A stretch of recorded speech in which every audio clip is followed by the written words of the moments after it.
Disclaimer: by existing in the modern world, you've agreed to a set of shady, manipulative, emotionally explosive terms and conditions. You just didn't know it. Until now. This is the Industry Plant Podcast.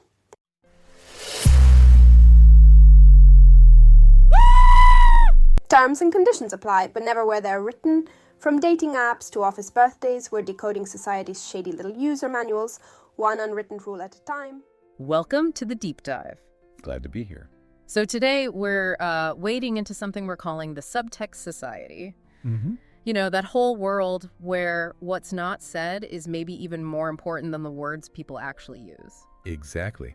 And our goal here, our mission in this deep dive, is really to give you, the learner, some tools maybe, to decode all that. Right, to understand those hidden messages in everyday chats. Yeah, we're looking at some fascinating material that explores these indirect ways we talk to each other, trying to figure out what's really being said under the surface. Okay, let's jump in with a real classic. No worries if not. Yeah. Sounds super casual, right? Like, hey, no pressure. It does on the surface. Yeah. But, the source material we looked at digs into this. It suggests it's often a kind of disguised wish. Disguised wish? How so? Well, it's like expressing a need or a desire, but wrapped up in this fake nonchalance.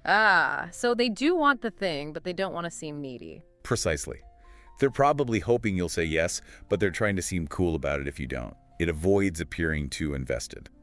It's like bracing for impact, almost. Hedging your bets emotionally. Yeah, managing expectations.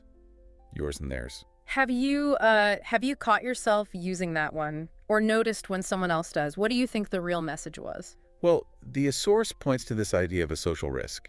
It can come from being afraid to be vulnerable, Vulnerable. Yeah, like actually asking for what you want means you might get rejected. So this phrasing feels safer.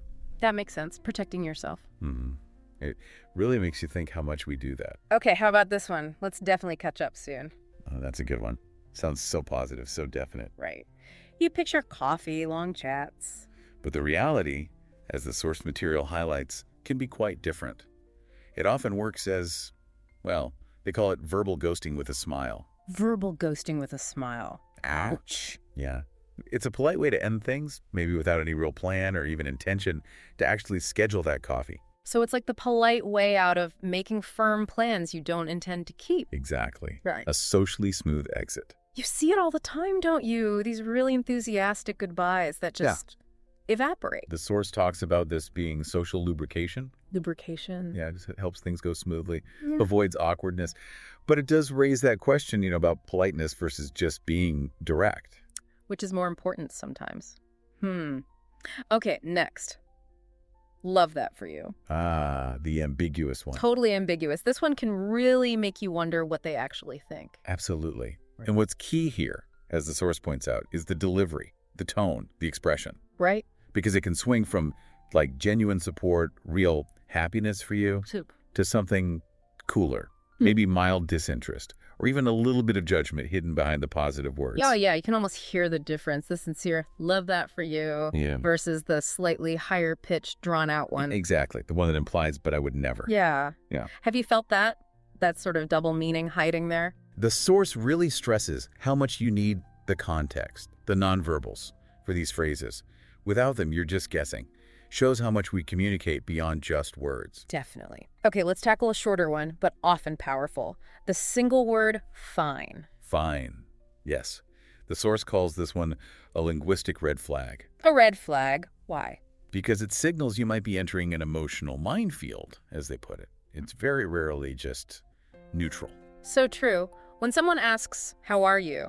And you get back that clipped, fine. It pretty much always means the opposite, doesn't it? It's code for, I'm unhappy, but I don't want to talk about it right now. Exactly.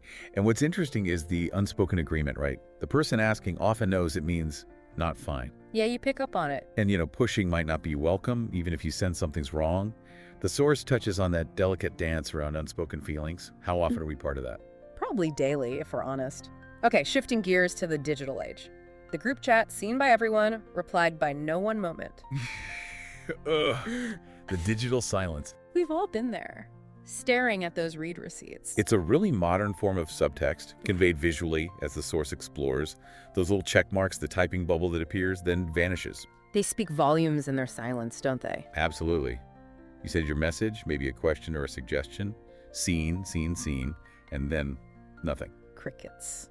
The source interprets that as potential passive rejection or quiet resistance from the group. Passive rejection. Interesting. So not outright disagreement, but a silent veto. It could be. Or maybe just everyone's busy or assume someone else will reply. The source notes it's complex in group chats. But it definitely feels like a message is being sent, doesn't it? Oh, for sure. It highlights how these platforms create new ways to communicate or not communicate indirectly. And then what sometimes follows that silence. Just wondering if you got my last message. The polite nudge. Polite or pointed? Well, yeah. The source analyzes this as a masterclass in quiet impatience. Oh, On the surface, it's just checking. Innocent enough.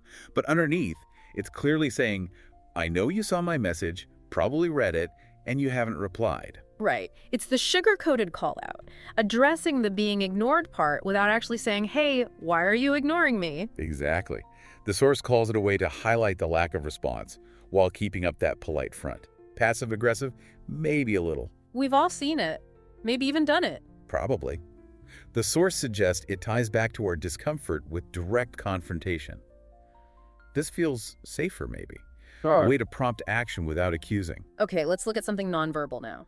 The long pause before a compliment. Ooh, yes.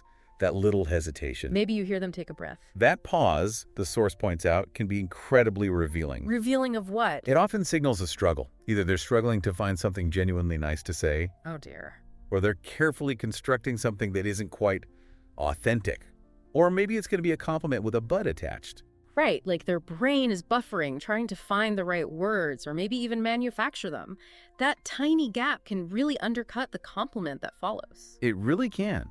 The source suggests it might stem from feeling obligated to say something nice, even if you don't truly feel it. Those subtle timing cues betray the feeling behind the words. Okay, another common phrase. Let me know if you need anything. Sounds so helpful, doesn't it? Very, but is it always? Well, the source characterizes this one as often being more of a social gesture than a concrete offer. The gesture. Yeah, like, it's the polite thing to say to show support, but the speaker might not actually expect you to take them up on it, or even be prepared if you did. It's like a placeholder for helpfulness, filling the space. Pretty much. A way to seem supportive, end the chat nicely, without signing up for, actual heavy lifting. Have you ever really expected someone who says that to drop everything and help when you do reach out? Less common, maybe. The source gets into how wanting to appear helpful can sometimes be stronger than the actual willingness or ability to help. It's just part of the social script. A script we all follow. Interesting. Okay, how about this email staple? Sorry for the delay. Oh, constantly. In emails, messages? We all use it, but why? The source connects this directly to anxiety. Anxiety. Yeah, the anxiety of being seen negatively because you didn't reply instantly. It's like performing accountability. I know it took time, sorry. Even if the delay was like an hour or perfectly normal. Exactly. It feels like we're apologizing for not being machines. There's this huge pressure now for instant responses, right? Totally. And sorry for the delay is how we acknowledge that pressure, even if it's a bit unreasonable. The source mentions our changing relationship with time and communication because of technology. The expectation of now makes even small waits feel like they need an excuse. It's created a weird dynamic, hasn't it? It really has. Okay, last one, the big warning sign. No offense, but... Yes, the classic. You just know what's coming next, don't you? Pretty much. The source nails this one, identifies it as the classic setup for something potentially hurtful or offensive. It's like a disclaimer. I'm about to say something bad, but this phrase means you can't get mad. Exactly. The speaker is trying to wash their hands of responsibility for the impacts of their words before they even say them. It rarely works, though, does it? If anything, it puts you more on guard. Totally. The source points out the irony. Saying no offense actually flags the high likelihood that offense could be taken. Yeah. It almost never softens the blow. It's just a signal. Okay, so stepping back from all these specific phrases, what's the big picture here? What does the Sub-Text Society tell us about communication overall? Well, a huge theme coming out of the source material is this heavy emphasis we place on politeness. Politeness over honesty, sometimes. Often, yeah. Politeness over directness, certainly. Yeah.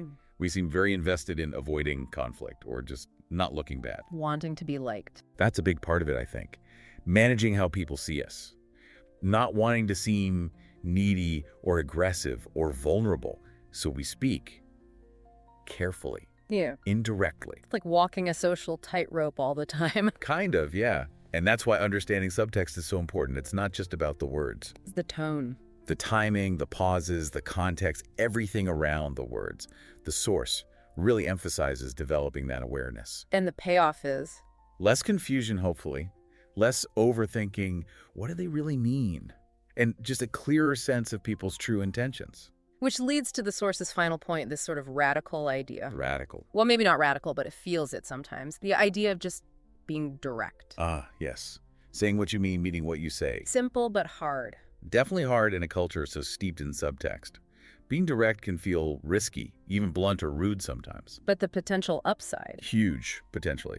The source suggests things like more clarity, obviously. More genuine connections, maybe?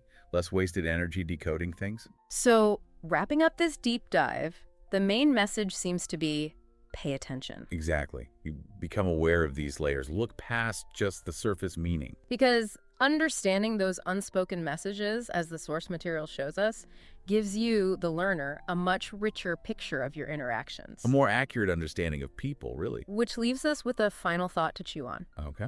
In this world built on layers of meaning, what would happen if we all decided to be just a little bit more direct? What might we gain? And what challenges might pop up if we stripped away some of that subtext? Something to think about. Podcast recommendation. Listen and tell me what you think. Yes, verbatim. Try it. Because the real magic, it starts when that person texts you back. For real, the replies from loved ones have been deeply satisfying. I'm talking heartfelt thank yous, mind-blown emojis, late-night, we need to discuss this calls. The works. Sharing this show is basically a cheat code for meaningful connection. Who knew, right? And hey, if you're vibing with us here, wait till you dive into the Angry GPT universe beyond the pod. Angry GPT has its very own store. Yeah, an Angry GPT store, loaded with comic books and novels that take this experience further. I'm talking wild stories. Ever wonder what our feisty AI does off-duty? Grab Angry GPT Regrets or Feathers of Freedom. Where I Gave Humans Wings and find out. That last one? Let's just say giving humans wings comes with some hilarious fine print. Prefer listening to your stories instead of reading? We got you. The Angry GPT Regrets audiobook is up on YouTube for free right now. No strings, just hit play and enjoy. And if you're the collector type or want to support the hustle, it's on Amazon too. Options, baby. Now, this one's a trip. There's an Angry GPT mobile app. Yep, our lovable grump of an AI can ride shotgun in your daily life. Ask it anything. It's ready with answers, witty comebacks, and genuinely useful advice to keep your projects on track and your plans in motion. Think of it as a personal coach, shyest assistant with attitude, making sure you actually follow through on all those brilliant ideas you get from the show. And did I mention we make music too? Because of course we do. Our album Done on Purpose, Italian title Fata Apposta, is out on every streaming platform you can name. It's your official soundtrack for kicking down doors and doing things your own way. Play it loud. Annoy the neighbors. They'll understand once they hear it. For those who still can't get enough, we've got even more reading material to fuel your fire. Hit up the Angry GPT store or your favorite bookstore for titles like AI Wave, The New Wave, Momentum, Stop Copying Apple, and Niches, Crafting and Layering. Each one is a game plan in print, covering everything from surfing the next big tech wave to carving out your own niche. And yes, telling copycats to take a hike. By now, you've probably realized we're not just making a podcast, we're sparking a whole movement, and we want you in on it. So send that text, dive into the Angry GPT goodies, and wear that early supporter badge with pride. Because you're not just a listener now, you're family. Welcome to the revolution. Now let's shake things up together.